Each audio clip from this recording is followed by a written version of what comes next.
This is the bomb.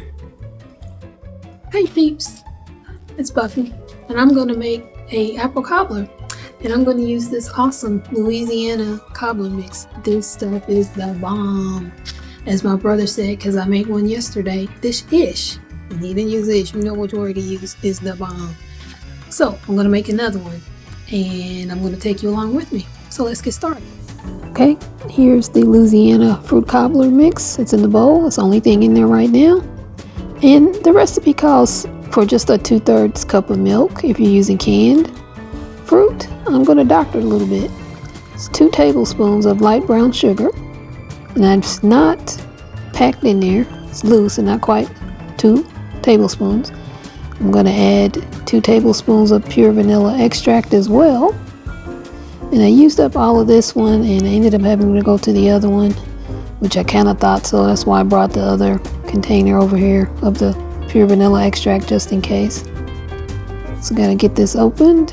Shake it up a little bit first. Always shake up your seasonings and extracts before you add them. There it is, a little splash more, because you can never get everything out of that measuring spoon. Getting all this out of the way. Some nutmeg. You don't want to use a lot of this because that can overpower whatever dish you're putting it in. So I just basically used a pinch. There, a pinch, then went on and put the little bit left that was in my palm. And my hands are clean. Never in the kitchen with dirty hands. You shouldn't be either. Some ground cinnamon. You don't want to put too much of this in there either. You can put a little bit more than the nutmeg, but again, this, just like nutmeg, can overpower your dish. See, I had a little bit too much, then put a little bit more back in the container, and I put what I had left in my palm in there. Let's get the lid back on there, get it out of our way. Here's the 2/3 cup of milk. I already measured that out, and I'm using 2% milk because that's what we use in the house. Getting any kind of excess or leftover milk out of there, and I'm going to do the same thing with my measuring spoon that had the vanilla in there. And that's pretty much it. And again, I'm adding the seasonings and the vanilla. You don't have to per the packaged container of the fruit cobbler mix. All it asks for if you're using canned fruit is 2/3 cup of milk. If you're using fresh fruit, you want to use 3/4 cup of milk. And again, that's all on the container, the package of the fruit cobbler mix. And then you just want to stir until it's combined, till it's smooth. And it's a little runny, but okay, don't worry about it. Trust me, because I made this just the day before and it was excellent. Only thing I'm doing different today is I added the vanilla. Going to get my pan. Make sure you spray your pan really, really well, especially the sides. I forgot to do that yesterday, and my sides, I used Baker's Joy, and the sides, some of the topping stuck to it. We were able to get it off, just use a knife to scrape it down, but I wanted to make sure that didn't happen today, so I'm spraying the sides again with the Baker's Joy, which I highly recommend that Baker's Joy. The only other ingredients you have, this is for the package of the fruit cobbler, is half a stick of butter, melted butter. They'll say 4 tablespoons, but that's half a stick. And I'm using unsalted butter because that's usually what I have in the house. Just getting it all out of the pot that I melted it in. Then you want to make sure you swirl it around a little bit. Make sure the entire bottom of your baking dish is covered in butter. And this is where it gets a little weird. You put the batter in before you put your fruit. And I kept reading the package. I've made this like 2 or 3 times over and over to make sure I'm reading that right. But yes, you put the batter in first. Then you're going to add your fruit.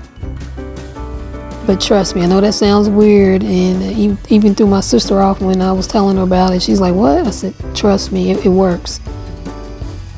Getting everything, all that batter out of the mixing bowl there.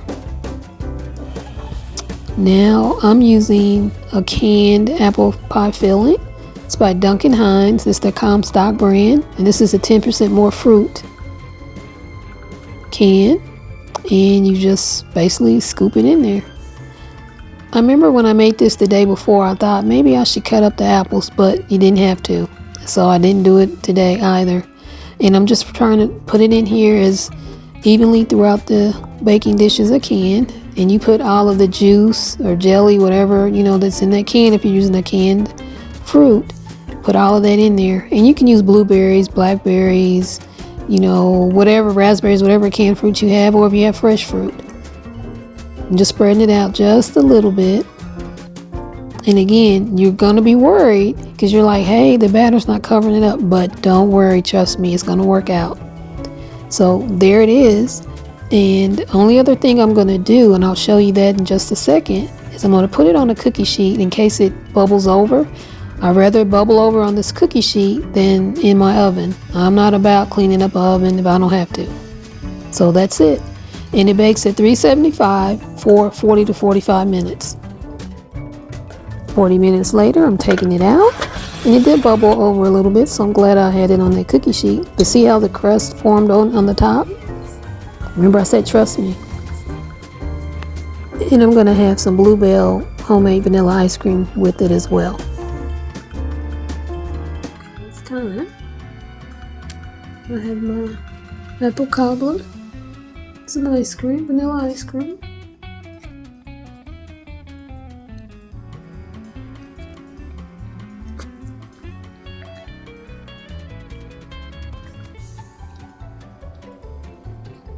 Yeah.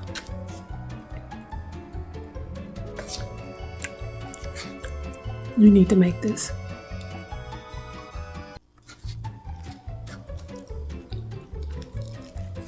It's still warm. Yeah. This is really good.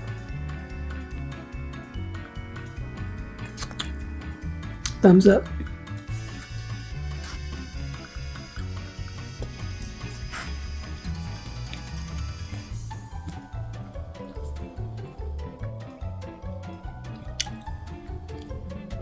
This is the bomb.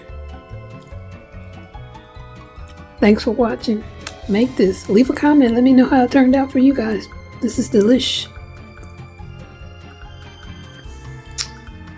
Bye for now.